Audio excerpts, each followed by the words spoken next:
আসসালামু আলাইকুম রহমতুল্লাহি বারাকাতু। আজকে আমরা আলোচনা করব মুসলিম মুখোশধারী মুনাফিকদের চেহারা উন্মোচন এবং তাদের ইসলাম পোপ বক্তব্য ও তার জবাব নিয়ে। তারপরে ভাবি কই এই যে আপনি যে বদলাই আনেন না, এটা কেমনি বুঝবো?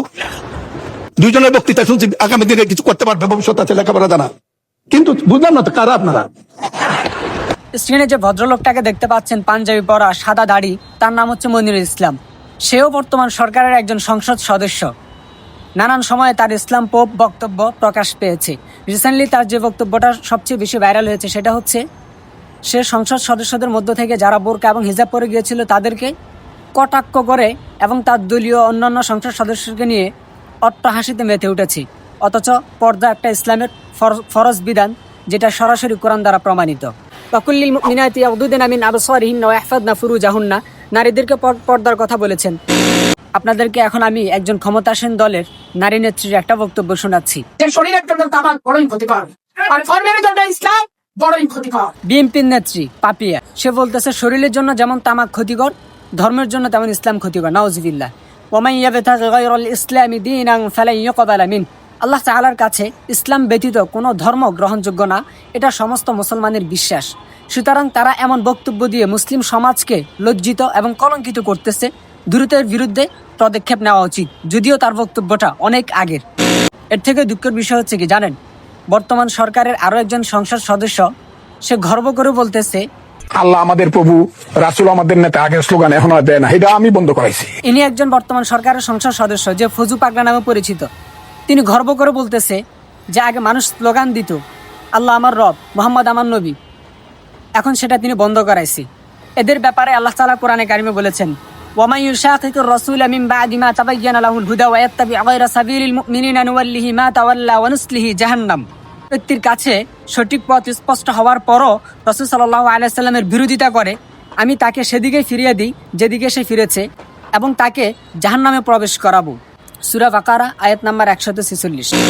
তারপর আমরা আমাদের শিক্ষামন্ত্রী মিলন সাহেবকে দেখেছি, সে মানুষকে বলতেছে যে নামাজ, রোজা, হজ, যাকাত করে বেহেশতে যাওয়া হবে নাকি? এই ভুয়া কথা শুনবেন না। যদিও অনেকে দাবি করেছেন তার বক্তব্যটা মূলত এআই দিয়ে ক্রিয়েট করা, কিন্তু আমরা ভিডিওটা দেখে এমন কোনো আলামত পাইনি। তার ভিডিওটা আমাদের কাছে রিয়েলি মনে হয়েছে। আরেকটা ভিডিও আপনাদেরকে দেখাচ্ছি, যেখানে স্পষ্ট দেখা যাচ্ছে কোনো একজন দলীয় নেতার একজন চামচা বলতেছে যে খোলাফায়ে রাশেদিনের 4 জন খলিফার কোনো দোষ থাকতে পারে, ভুল থাকতে পারে, কিন্তু আমার নেতার বাপের কোনো দোষ নাই। নাউজুবিল্লাহি মিন যালিক। তাদেরও কিছু কিছু দোষ আছে, কিন্তু ফারিক চৌধুরীর বাবা জাহিদ চৌধুরী এখন পর্যন্ত একটি কথাও দোষ করতে পারে না। এই যে একজন নেতার ভদ্র চামচার বক্তব্যটা আপনারা শুনেছেন, যে খোলাফায়ে রাশেদিনের ভুল থাকতে পারে কিন্তু তার নেতার কোনো ভুল নাই। নাউজুবিল্লাহ।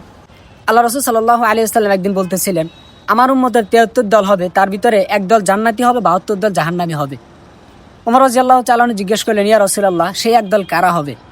জবাবে রাসূল সাল্লাল্লাহু আলাইহি ওয়াসাল্লাম বলেছেন, মা আনা আলাইহি ওয়া আসহাবি, যারা আমার এবং আমার সাহাবীদের অনুসরণ করবে। আপনি জান্নাতে যেতে হলে যে সাহাবায়ে কেরামকে অনুসরণ করতে হবে, সেই সাহাবায়ে কেরামকে নিয়ে আপনি এভাবে কটাক্ষমূলক কথাবার্তা বলছেন এবং তাদের সমালোচনা করছেন। জামাত ইসলামের আরেক ভদ্রলোককে স্পষ্ট দেখা গেছে, সে শুধু সাহাবায়ে কেরাম না, নবীকে নিয়ে পর্যন্ত সে এমন বক্তব্য দিয়েছে যে যুগে সাহাবায়ে কেরাম এবং নবীরা কারো স্ত্রী ভালো লাগলে তখন তার কাছ থেকে সেটা চেয়ে নিতেন। সাহাবীদের মধ্যেই প্রেম গঠিত ঘটনা ঘটতো। একটা সময় এগুলো যেমন অন্যের স্ত্রীকে ভালো লাগতো, তারপরে তাকে বলতো যে তোমার স্ত্রী আমাকে দিয়ে দাও। এটা নবীদের মধ্যেও ঘটেছে, যদিও ওটা অন্যায় না। অথচ এই বিষয়টা ছিল সম্পূর্ণ দাস দাসীর ব্যাপারে। সাহাবায়ে কেরাম যুদ্ধ করে কোনো দাসীকে বন্দী করে নিয়ে আসলে গনিমত হিসাবে যখন তিনি এটাকে পেতেন, তখন তিনি চাইলে খুশি হয়ে এটা অন্য সাহাবায়ে কেরামকে দিয়ে দিতে পারতেন। সম্ভবত হযরত জুহাইরিয়া রাদিয়াল্লাহু তাআলা আনহাকে রাসূল সাল্লাল্লাহু আলাইহি ওয়াসাল্লামকে উপহার দিয়েছিলেন। এই প্রথাটা ছিল দাসীর ব্যাপারে।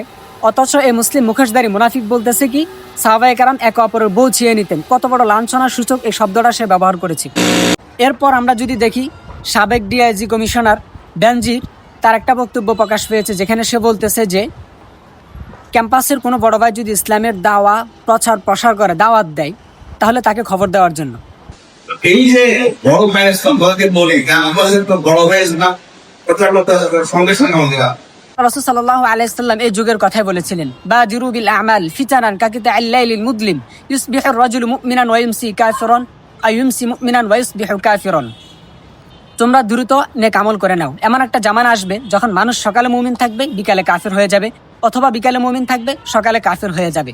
এবং কি এদের ব্যাপার আল্লাহ তাআলা কোরআনে কারিমে আরো বলেছেন, ওয়ালাকাদ যারানা লিজাহান্নামা কাসীরাম মিনাল জিন্নি ওয়াল ইনস লাহুম কুলুবুল লা ইয়াফকাহুনা বিহা ওয়া লাহুম আ'য়ুনুন লা ইবসিরুনা বিহা ওয়া লাহুম আযানুন লা ইয়াসমাউনা বিহা উলাইকা কাল আনআমি বাল হুম আযাল। অবশ্যই আমি জাহান্নামের জন্য কিছু জিন এবং মানুষকে সৃষ্টি করেছি। তাদের হৃদয় আছে কিন্তু তারা উপলব্ধি করতে পারে না, তাদের চোখ আছে কিন্তু তারা দেখে না, তাদের কান আছে কিন্তু তারা শ্রবণ করে না, তারা পথভ্রষ্ট। উলাইকা কাল আনআম, তারা পশুর চেয়েও নিকৃষ্ট। বাল হুম আযাল, বরং তারা পথভ্রষ্ট।